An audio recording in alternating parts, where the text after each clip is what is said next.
तो आइए अब हम स्टार्ट करते हैं भारतीय भवन बुक से त्रिभुज चैप्टर के जितने भी क्वेश्चन हैं, ठीक है, उसको हम लोग देखेंगे एक एक करके। तो देखिए हमारे पास पहला क्वेश्चन है। पहला बोला कि नीचे के प्रत्येक चित्र में x का मान निकालें। हमारे पास ये फिगर है, 3 फिगर आपको दिख रहा होगा। एक इसका नाम a है, ये b है और ये c है। बोला कि x का मान निकालिए। आपको दिख रहा होगा यहाँ पर x है, यहाँ भी x है, ठीक है, यहाँ पर भी आपको x दिख रहा होगा, यहाँ भी x दिख रहा होगा, ठीक है। इस फिगर में ये वाला x है, इस फिगर में ये वाला और ये वाला x है, इस फिगर में ये वाला x है। तो x का मान निकालना है मुझे इस तीनों फिगर में। यदि DE समांतर BC, DE जो है वो BC के समांतर है, ये भी DE जो है वो BC के समांतर है, यहाँ भी DE जो है वो BC के समांतर है, ठीक है। तीनों फिगर मैंने बता दिया। अब देखिए x का तो मान निकालना है, DE समांतर BC है तीनों फिगर में। तो चलिए पहला का A में देखते हैं हम लोग, ठीक है ना। देखिएगा हम लोग बोल सकते हैं, हमने पहले पढ़ा हुआ है कि किसी त्रिभुज में यहाँ पर, ठीक है, अगर ये DE जो है ना वो BC के समांतर है, ठीक है, तो यहाँ पर क्या हो सकता है कि AD बटे में BD हो जाएगा और AE बटे में क्या हो जाएगा, AC हो जाएगा। तो AD बटे में BD हो जाएगा और AE बटे में क्या हो जाएगा, CE हो जाएगा, ठीक है। तो इसकी वैल्यू को पुट कर दीजिए आप। जैसे AD का वैल्यू हमारे पास दिया हुआ है x, तो यहाँ पर रख लेंगे हम लोग x। BD का मान कितना दिया हुआ है, 16 दिया हुआ है, 16 दिया हुआ है, 16 रख दीजिएगा। यहाँ पर इक्वल रख दीजिएगा। AE का जो मान है हमारे पास वो 34 है, 34 रख दीजिएगा। CE का जो मान है वो 17 है, 17 रख दीजिएगा, ठीक है। दोनों कटा लीजिए, 17 दूनी का 34, तो x का मान हमारे पास आ गया कितना, यानी कि 32 आ गया, ठीक है।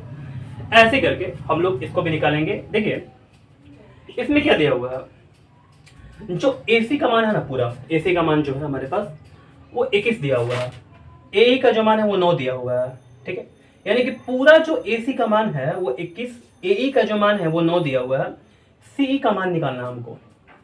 यहाँ पर AD का जो मान है वो x है और BD का जो मान है हमारे पास x + 7 है ना। तो चलिए हम लोग क्या करते हैं, सबसे पहले CE का मान निकालते हैं।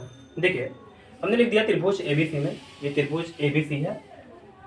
तो AC इक्वल टू क्या हो सकता है, जैसे आप यहाँ पर AC को देखेंगे तो AC कैसे मिलेगा आपको, AE को और CE को जोड़ना पड़ेगा। तो मैंने यहाँ पर AC equal to AE + CE लिख दिया। AC का जो मान हमारे पास है, AC का जो मान हमारे पास 21 है, 21 रखती है। AE का जो मान हमारे पास है वो 9 है, 9 रखती है यहाँ पर, ठीक है। CE को हम लोग CE छोड़ देंगे, तो 21 में से 9 घटा लेंगे, बराबर क्या हो जाएगा, CE हो जाएगा। 21 में से 9 घटाने के बाद हमारे पास 12 आ जाएगा, जो कि CE का मान हमारे पास आ गया, ठीक है। तो CE का मान आ गया, हमारे लिए हेल्प हो गया, ठीक है। देखिएगा अब चूंकि DE समांतर BC, DE समांतर क्या है, BC है। अगर ऐसा कंडीशन होता है तो हम लोग क्या करते हैं, AD बटे में BD कर देते हैं इक्वल टू AE बटे में CE कर देते हैं, ठीक है। तो AD बटे में BD इक्वल टू AE बटे में CE हो गया। AD का मान हमारे पास दिया हुआ है, AD का मान नहीं दिया बल्कि x दिया हुआ है। BD का हमको दिया हुआ है x + 7, यहाँ पर रख देंगे इक्वल टू AE का मान हमारे पास दिया हुआ है 9, और अभी तक मैंने CE का जो मान है वो 12 निकाल दिया, तो 12 लिख देंगे। तिरछा तिरछी गुणा कर लेंगे, जैसे 12 में x में गुणा कीजिएगा मिलेगा 12x। 9 में यहाँ पर 9 में x + 7 से गुणा कीजिएगा तो 9, और यहाँ पर क्या हो जाएगा, x + 7 हो जाएगा, ठीक है। ब्रैकेट में कर देंगे आप। कुछ लोग यहाँ पर गड़बड़ कर देते हैं, यहाँ पर ब्रैकेट को नहीं लगाते हैं, जो कि गलत हो जाता है, ठीक है। ब्रैकेट लगाना बहुत ही जरूरी है। 12x यहाँ पर 9 में x में गुणा करेंगे, 9x हो जाएगा, 9 से 63 हो जाएगा, 12 हो जाएगा। 9x को आप लेफ्ट में लाइएगा तो माइनस में हो जाएगा, क्योंकि यहाँ पर प्लस में है, इक्वल टू 63। यहाँ पर 12 में से 9x घटा दीजिएगा, 3x आ जाएगा, बराबर कितना आ जाएगा, 63 आ जाएगा। कटा लीजिए 21 से 63, x का मान जो हमारे पास है वो 21 आ जाएगा। तो हमारे पास जो B का आंसर है वो निकल कर आ चुका कितना, 21 आ चुका, ठीक है। अब C देखते हैं। देखिए त्रिभुज ABC में हमारे पास ABC एक त्रिभुज है। यहाँ पर इसमें AD जो दिया हुआ है x दिया हुआ है, जो BD दिया हुआ है वो 7.2 सेंटीमीटर दिया हुआ है, जो AE दिया हुआ है वो 1.8 सेंटीमीटर दिया हुआ है, और जो CE दिया हुआ है वो 5.4 सेंटीमीटर दिया हुआ है। तो सबसे पहले DE समांतर क्या है, BC है, DE समांतर BC है। तो AD बटे में BD इक्वल टू AE बटे में CE इक्वल टू AE बटे में CE। तो जो हमारे पास AD का मान है वो x है, BD का मान है 7.2 है, AE का मान हमारे पास 18 है, और जो हमारे पास CE का मान है वो 5.4 है ना। फिर से बोल दे रहा हूँ, यहाँ पर AD का मान x, AD x दिया हुआ है, मान बार बार बोल रहे हैं। BD का जो दिया हुआ मान 7.2 दिया हुआ है। यहाँ पर AE का मान 1.8 है और CE का मान कितना है हमारे पास 5.4 है। यहाँ पर हम लोग क्या करेंगे, इसको कैंसिल कराएंगे। देखिए 1.8 को और 5.4 को हम लोग दोनों को यहाँ पर कैंसिल कराएंगे तो देखेंगे 18 54 हो जाता है, 3 बार में कैंसिल हो जाएगा। 3 से घटाएंगे 7.2 को तो 2.4 आ जाएगा। तो x का मान हमारे पास क्या आ गया 2.4। ठीक है, तो उम्मीद करते हैं कि आपको ये क्वेश्चन अच्छे से समझ में आ गया होगा। तो अब देखते हैं हम लोग पहला का ये दूसरा क्वेश्चन है हमारे पास। यहाँ बोला कि किसी त्रिभुज ABC में हमारे पास कोई एक त्रिभुज है ABC नाम का। बोला कि x और y क्रमशः AB और AC पर दो बिंदु हैं। जैसे AB पर x है और AC पर भी y है। ठीक है, तो हमारे पास दो बिंदु हो गए x और y तथा एक्स वाई समांतर BC। एक्स वाई जो है ना वो समांतर किसके है, BC के है। ठीक है, और AX अनुपात XB इक्वल टू 2:3, यानी कि अब जो x देख रहे हैं और यहाँ पर XB देख रहे हैं, इस दोनों का जो अनुपात है वो 2:3 है। तो AY हमारे पास AY ये वाला है और YC हमारे पास ये वाला है का अनुपात क्या होगा। यानी कि जब हमारे पास इतना और इतना का अनुपात दिया हुआ है तो हमको फाइंड करना है इतना और इतना का अनुपात। ठीक है, तो चलिए अब हम स्टार्ट करते हैं इसको सॉल्व करना। हम देखेंगे त्रिभुज ABC में, ये हमारे पास ABC एक त्रिभुज है। XY समांतर जो है ना वो BC दिया हुआ है। अब देख सकते हैं यहाँ पर XY समांतर क्या है, BC है ना। तो हमें लिख दें यहाँ पर XY समांतर BC। अगर ये है बात XY जो है वो BC समांतर है तो AX बटे में क्या हो जाएगा, यानी कि BX हो जाएगा। यहाँ पर XB लिखा हुआ है तो मैं चाहूंगा तो यहाँ पर XB भी बोल सकता हूँ। ठीक है, और यहाँ पर YC मुझे फाइंड करना है तो मैं यहाँ पर चाहूँ तो YC लिखूंगा तो अच्छा रहेगा। ठीक है, यहाँ पर मैं कर दूंगा YC। ठीक है, देखिएगा तो AX बटे में XB हो गया, AX बटे में XB हो गया, AY बटे में YC हो जाएगा। ठीक है, AX बटे में जो XB का अनुपात दिया हुआ है। ठीक है, आप चाहें तो ऐसा अनुपात लिखे चाहे ऐसा लिखे, बात तो बराबर है। तो 2/3 दिया हुआ है, यानी कि 2:3 दिया हुआ है। हम लोग चाहें तो ऐसे लिख सकते हैं AY बटे में YC, हम लोग इसको ऐसे छोड़ देंगे तो दोनों का जो अनुपात आया वो 2:3 आया। मैंने आंसर डाल दिया यहाँ पर।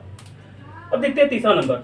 ठीक है, बगल की आकृति में, ये हमारे पास बगल की एक आकृति है। AD 2 सेंटीमीटर, जो AD हमारे पास है 2 सेंटीमीटर का है। DB equal to 3 centimetre, DB जो है हमारे पास है वो 3 सेंटीमीटर का है। AE इक्वल टू 5 सेंटीमीटर, ये हमारे पास AE जो है वो 5 सेंटीमीटर है। एवं DE समांतर BC, DE जो है वो समांतर किसके है, BC के। तो EC का मान बताएं, माप बताएं। EC का जो हमको है ना वो माप बताना है। कैसे बताएंगे, देखिए अगर ये DE जो है वो BC के समांतर है, DE जो है वो BC के समांतर है तो AD बटे में DB, AD बटे में DB हो गया। AE बटे में EC, AE बटे में क्या हो गया, EC हो गया। अगर ये दोनों समांतर रहता तो हम लोग ऐसे लिखते हैं। तो हमारे पास जो AD का मान है वो 2 दिया हुआ, 2 लिख देंगे। DB का मान जो हमारे पास है 3 रखा हुआ, 3 रख देंगे। AE का जो मान हमारे पास मान है वो 5 है, 5 रख देंगे। EC का जो मान है हमारे पास नहीं दिया हुआ, ये हम लोग छोड़ देंगे ऐसे करके। तो EC में 2 से गुणा करेंगे तो 2EC, 5 में 3 से गुणा करेंगे 15 हो जाएगा। EC इक्वल टू 15/2 हो गया। इसको भाग लगाते हैं तो 7.5 आ जाएगा। तो हमारा ये 7.5 जो है ना वो हमारा आंसर हुआ। तो मैं अब उम्मीद करता हूँ आपसे कि आपको ये क्वेश्चन अच्छा से आप समझ में आ गया होगा। ठीक है, तो हमारे पास ये फर्स्ट का पहला जो क्वेश्चन है, इसमें एक और क्वेश्चन रह गया है, मैं इसको सॉल्व कराता हूँ इसके बाद। ठीक है, तो अब हम देखते हैं फर्स्ट का 4। यहाँ पर बोला कि बगल की इसी चित्र में जो हमारे पास पहला का तीसरा जो था ना, ये जो चित्र था, ये चौथा में भी बोला कि इसी चित्र में। ठीक है, यदि AD 3.9, यहाँ पर AD जो है ना वो 3.9 सेंटीमीटर है। DB equal to 5 centimetre, DB जो है वो 5 सेंटीमीटर है। AE equal to 3.6 centimetre, 3.6 centimetre AE हमारे पास है। EC equal to 2.4 centimetre, EC जो है हमारे पास 2.4 सेंटीमीटर है। तो क्या DE समांतर BC हो पाएगा, या बोल रहा है कि DE BC के समांतर हो पाएगा? तो सबसे पहले हम लोग जांच करेंगे।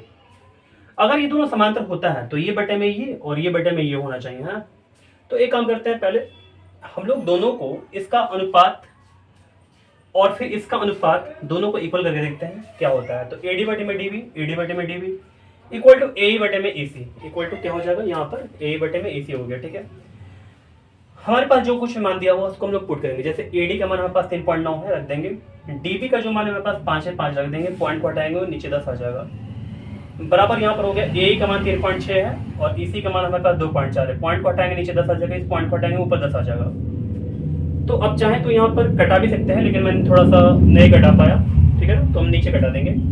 36 में 10 से गुणा करेंगे क्या मिलेगा 360, 24 में 10 में गुणा करेंगे क्या मिलेगा 240। यहाँ पर 0 से 0 कटा लेंगे, 12 36 हो जाएगा, 12 दूनी का 24 हो जाएगा। 2 से कटाएंगे 25 दूनी का 50, 3 से कटाएंगे 13 39, तो 13 बटे 25 इधर आ गया लेफ्ट में, और इधर क्या बचा 1 केवल बचा हुआ है। यहाँ पर कुछ बचा ही नहीं है तो 1 बचा हुआ है। तो 13 बटे 25 इधर बचा और यहाँ पर 1 बचा। क्या दोनों बराबर आपको दिख रहा? जी नहीं, बराबर नहीं है। हम लोग बोल देंगे कि AD बटे में DB not equal to AE बटे में EC। ठीक है, यानी कि ये और ये, इसका दोनों का अनुपात और इसका दोनों का अनुपात बराबर नहीं है। इसी के चलते DE जो है वो DE समांतर BC नहीं होगा। ठीक है, DE समांतर BC नहीं होगा। तो ये हमारा पहला का 4 था, तो मैंने कंप्लीट करा दिया। उम्मीद करते हैं ये आपको अच्छा समझ में आ गया होगा।